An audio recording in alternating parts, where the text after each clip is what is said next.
What is happening? Thursday night. Well, if you're in the UK, of course. Give it a minute and see who jumps on here. Starting to get some folks rolling in. Welcome to Offgrid Power. If you are just tuning in, so we specialize in camper van build outs and van builds, all that sort of stuff. So yeah, lots going on with that. Give it a minute and see who else jumps on here. Get some people on here. Beautiful weather today in Northern Ireland. If anyone was here, sun was shining, it was gorgeous. Great day. What's everyone up to? Let's see. Gonna give it a minute or so just for people to jump on, and then gonna be talking a little bit about battery balances for camper vans or van life, all that sort of good stuff. Been having endless woes with my battery in my camper van. Trying to figure stuff out there. So yeah, got some new batteries on the way from China. We actually had a close call this week with some stuff from China this week, where just had local couriers here in the UK who we're not going to name UPS who are messing us around. And yeah, it was touch and go. The package nearly went back to China, which would have sucked. Yeah. So at least we got it though. Didn't get sent back. Alright. Okay. I'm gonna jump in here and talk about these. So if you have a camper van, or if you're building out a van or anything like that, then this is hopefully applicable to you. So everything that we do with Offgrid Power is kind of geared around being able to do stuff in your van that you enjoy. So for example, if you enjoy having good coffee at home or something like that, then you want a good power system in your camper van if you're doing a van fit out, so that you can achieve that. And so whether that's being able to just have like an AeroPress or something, or like a filter coffee, like a pour over, or whether you want to go all out and froth your milk and heat your milk out and stuff like that on an induction stove, and then run it like an espresso or something like that. There's loads of options. That's kind of the spectrum. So when you're building out a power system for a camper van, you kind of have that in mind. So it's like, what are you actually wanting to do with your camper van? What are you wanting to do when you're on the road? Do you just want to be able to run lights and charge your mobile and maybe a tablet and the odd computer here and there, that sort of thing?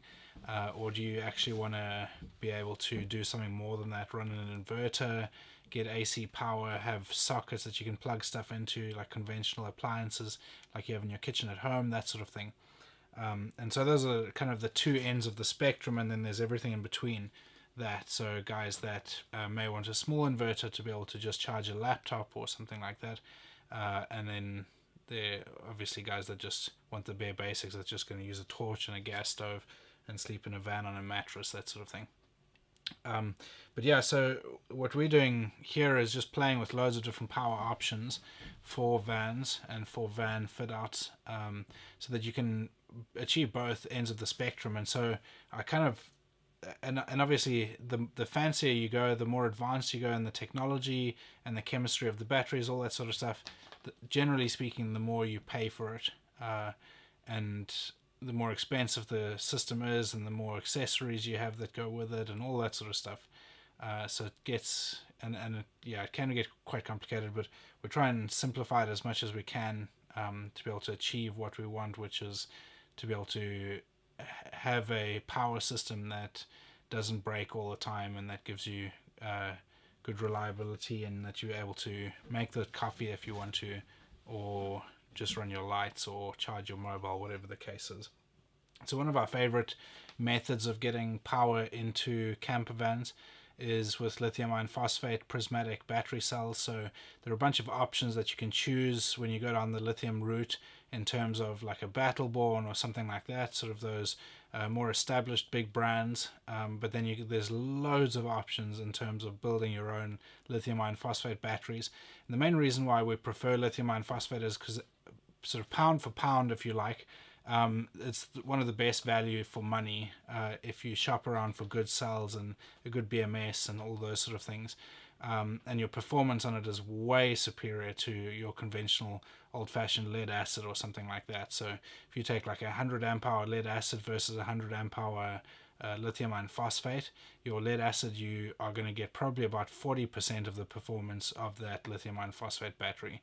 So to match the two chemistries, you're really going to need like 3 lead acid batteries to be able to perform at the same level as the lithium iron phosphate battery. And so when you build your own lithium iron phosphate batteries, obviously you need to have a way of managing that system and maintaining the balance in the voltage between all of the cells. So generally speaking, depending on the voltage you're going for, you're going to have 4 battery cells. It's going to look something like this. So there's 4 cells, and you're going to connect your BMS onto those and connect it in series. We've done various videos around that on this channel. And then you're going to need a BMS. And the idea behind the BMS, so this is one of our favorite BMSs. It's called a Daly BMS, and this is quite a high capacity. So this is a 200 amp BMS, quite a big weight. It weighs about half a kilogram. Big thick cable, so you can actually pump some serious juice through these and run a good sized inverter. But the trouble with these sort of BMSs is that they are actually what you would call a passive BMS. So it doesn't actively adjust the voltage of your battery cells unless you're charging the batteries. So let's just say you deplete your batteries down to like 30% state of charge, somewhere around there, and you charge them up. Naturally, all of the cells are going to have different resistance through them, and they're going to absorb the charge at different rates and things like that. And so what this inverter does is it tries to manage that, and so you have the different cells rising at different levels, and if you've got a cell that's going up more than the others, this inverter is going to be pulling that voltage down to try and keep them all equal. And naturally, you're going to get to the point where probably out of 4 cells, you're going to have one that won't necessarily get to the same voltage or the same state of charge as the others. And so you might have one. So in my case, if my solar system charges my battery to 14.4 volts, I know that 3 of the cells are going to be in and around that sort of 3.62, 3.64 volts, somewhere around there. And one of the cells I know is going to be sitting around that 3.5 volts. 3.48, somewhere around there. So reasonable gap between the voltage of the cells. And so what happens is, because the battery reaches a full state of charge, at that point, because my BMS on there is also a passive BMS, it stops balancing those cells until I start discharging the battery. So that's why often you'll see in your BMS, when you look at the voltage of your batteries, that as you start discharging it, then they level out again, because the BMS is doing its job there of actually balancing the cells and allowing them to deplete at a steady rate and kind of match each other, that sort of thing. And I was talking to my dad about this earlier, but when you look at the curve of charge or of your voltage in the state of charge of a lithium iron phosphate battery, it's a very flat curve compared to lead acid, which is much more gradual. And so with your lithium iron phosphate, generally speaking, you're going to really notice the difference in voltage at where the curve really drops. So they call that the knee of the curve in the state of charge. And so you're kind of going from up here, you're dropping fairly fast, then it's really flat, and then it drops again like that. And so it's at those 2 points where it's leveling out and then where it's dropping again, that's where you really notice the difference in the cell performance, if you have a cell that doesn't quite perform at the same level, that sort of thing. And where it will then really come into effect is that when your battery is depleted, when it's down to a low state of charge, it's at that point that you'll really notice it, because you'll have probably one cell that will cause your BMS to shut the battery off, prematurely or before the other cells, that sort of thing. And so what is the answer to that? Honestly, the only thing I can think of is either changing the cell out so that you don't have that problem. So like what I've got, and the thing is to bear in mind is that you're not talking about huge variations. So the variation in my battery cells, as I mentioned, it's about 0.15 of a volt, which is really not a big threshold or difference. The delta is not that big between them. And generally speaking, they talk about anywhere sort of between 1 and 2, or sorry, 0.1 and 2 of a volt is acceptable in terms of the BMS companies, those sort of guys. And so, but I just like the idea of having everything the same, and it also gives longevity to the battery, because naturally if you have one cell that has a higher resistance or isn't quite performing at the same level as the other cells, doesn't maintain the same voltage, that sort of thing, naturally your other cells are going to be working harder as a result of that. It's going to reduce their lifespan, and your overall battery will not last as long. And so we're not talking about a huge difference. We're not talking about it halving the lifespan of the battery or anything like that, but potentially it could reduce the lifespan of the battery by 500 cycles, or maybe even up to 1,000 cycles if that delta is big. And so what we found is you can get these sort of things, and we've never actually tried these, so this is kind of a trial by fire. And I'm going to be putting this onto my battery. Not that I really need it, because as I mentioned, the delta in my battery is not that big, but I'm going to try it anyway, and just to see, just out of curiosity, how it works and what it does and how it performs and how my battery does with it. But this is what you call an active balancer. And essentially, if I explain a little bit between the difference of an active and a passive balancer. So I mentioned that this is a passive balancer for lithium iron phosphate batteries. And what this does is it only balances the cells as they charge or as they discharge. Once they reach a full state of charge, 100%, then it doesn't do anything. They just sit there, and whatever the cells are, whatever their voltage are, they sit there until they start depleting, and then the balancer will start to step in and do its work there. An active balancer like this it works on the basis that it actually moves charge and moves some of the voltage from one cell to the other. So in my case, I've got that one cell number 2, which is constantly slightly less than the others, especially when you get to a full state of charge. So as I mentioned, when you get to the top of that curve, or that knee in the curve, what this would do is it would remove charge from the 3 other cells that are equal voltage and put them into the cell that has the low state of charge, and it also, or the slightly lower voltage. It doesn't matter whether the battery is being charged or whether it's being discharged or anything, because it's an active balancer. It's constantly shuffling and moving charge between the cells to make sure that they all stay the same. And so it's going to be interesting to see when I put this in what that does. So as I mentioned, I've currently, the battery sitting in my camper now has it's a full state of charge. So obviously with it being so sunny today and stuff like that, it's fully charged, but that one cell is still like 0.15 volts below the others. So it'll be interesting to see what that does and how it helps, and whether it makes any difference at all. Yeah, as I mentioned, we've not played with these before, but we're going to give it a go and just see what it does. So it should be interesting. So yeah, that's a little bit on BMSs. So we'll share a video, but we got a whole stack of these in this week. That's the thing that nearly got sent back to China. We ordered 50 of them for camper vans that we're going to be building, and to be able to just sell and supply to people here in the UK. There's not actually anyone, or there's only a handful of people that actually sell this particular BMS, and it's one of the most popular, most reliable ones in the UK. So we got a whole shipment of those this week, about 50 of them. And as I mentioned, one of the boxes nearly got sent back because of the courier was not the best company in the world. So yeah. Any questions on van life, van power, off-grid power? Anyone want to know anything about it? Somebody was spamming the chat there with loads of stuff. Just letters. Awesome. Yeah. So we've got some more battery cells coming out of China soon as well. They're on the boat as we speak. They should be arriving in the UK in the next few weeks, probably 2 to 3 weeks, and then they'll take some time to clear customs and things like that, but we're going to be testing those as well.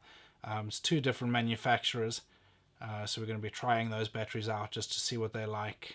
They're fairly reputable battery manufacturers from China, so we're pretty excited to get our hands on those. We've not tried these particular batteries before. So I think I mentioned last week, these ones here behind me, they didn't quite perform at the level that we'd like them to. We actually put a review out on YouTube if you want to go check that out, of those batteries. Yeah, they slightly underperformed. Still very good value for money. So you're talking about probably $600 all in to get a battery like that, and to match its performance with lead acid. You'd probably need at least 4 lead acid, if not 5. So once you bought like 4 or 5 lead acid, you're talking about probably $400, $500, $600, pretty much the same sort of price.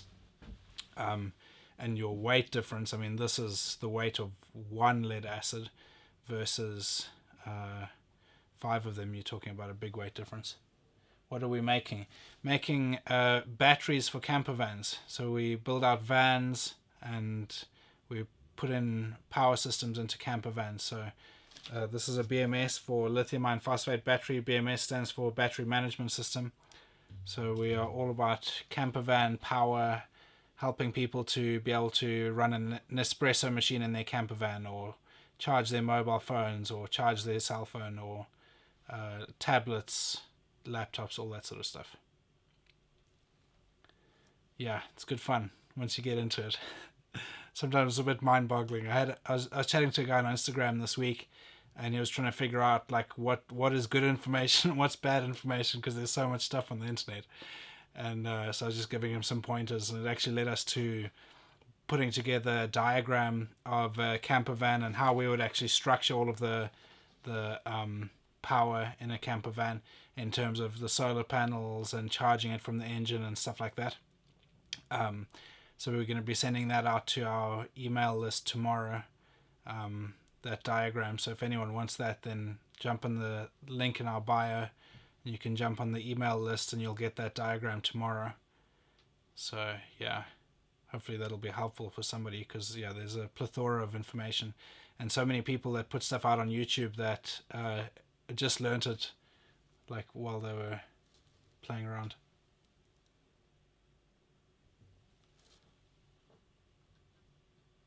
Any other questions? How's everyone doing?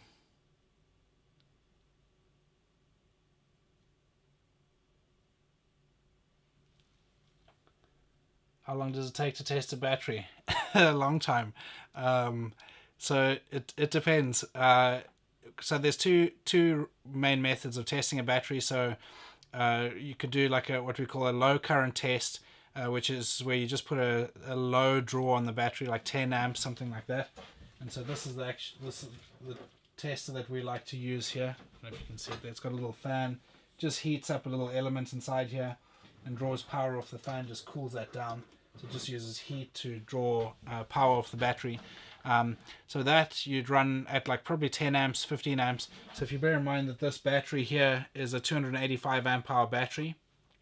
So if you're drawing 10 amps at that, it's going to take you 28.5 hours to deplete that battery. So just over a day to do that. And so, yeah, it takes quite a while to run a low current test. If you're running a high current test, which is where you would connect an inverter to the battery, and then you would run something that would put a big draw on the battery, like a hairdryer or a heat gun or a coffee machine or something like that, or even just a heating fan, then that would deplete the battery much faster. So if you run an inverter at its maximum capacity, so let's say a 2000 watt inverter, and you run a hairdryer on that, it's going to probably be drawing from the battery like 160 amps, and so a 285 amp hour battery that's going to deplete it in like 2 hours or just over 2 hours, somewhere around there. So it'll pull it quite fast and get that power out of there pretty quick. But yeah, we do a bunch of different tests like that, so testing sort of real world things that are practical to people in terms of like how much power does it actually take from your battery to make a cup of coffee and all that sort of stuff as well. So if you're interested in that sort of thing, we're going to be putting some stuff out on our YouTube in the next couple of weeks, next few days actually. Voltages make the electric trip. Yeah, can do. How long will a van build take? Depends how fancy you want to make it. So it's one of the things I love about building vans, and the idea about it is that you can have, like, there's so many options in terms of what you can do on a van build. So like you could make it really rough and ready and just like throw a mattress in the back type thing, or you could go all out and make some really fancy cupboards and just do loads on it. So yeah, there's loads of options.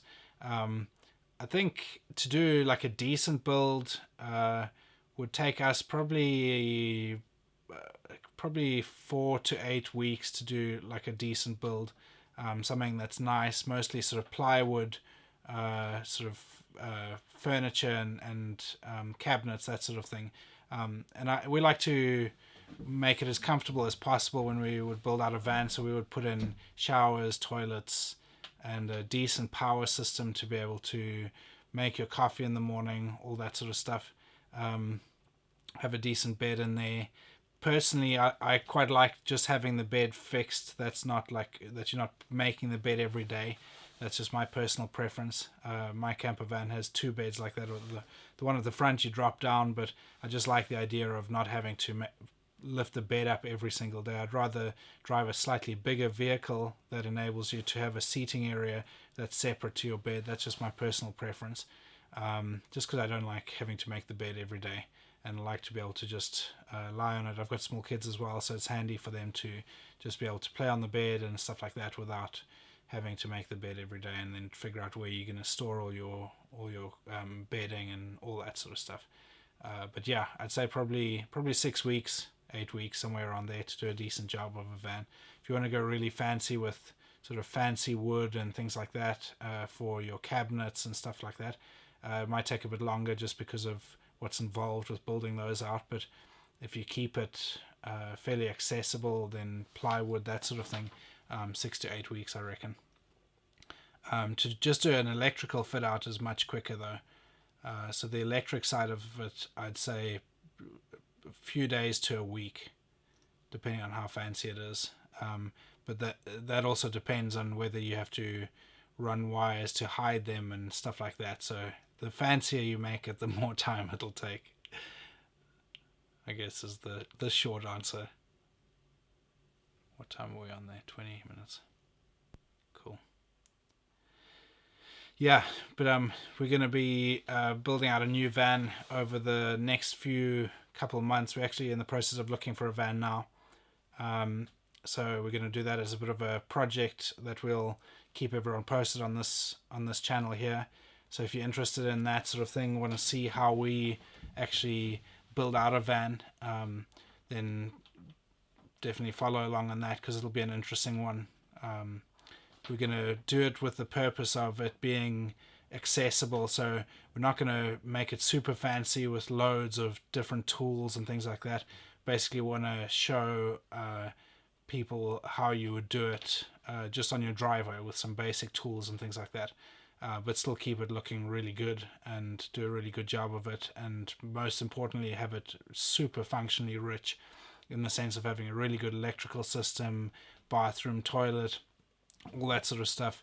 Have really well thought out cupboard space and utilization, make really good use of renewable energy and stuff like that. So for example, just when you're driving down the road, actually using the engine heat to heat water in the van so that you have hot water, rather than just having like a propane heated water system or a diesel heated water system or something like that.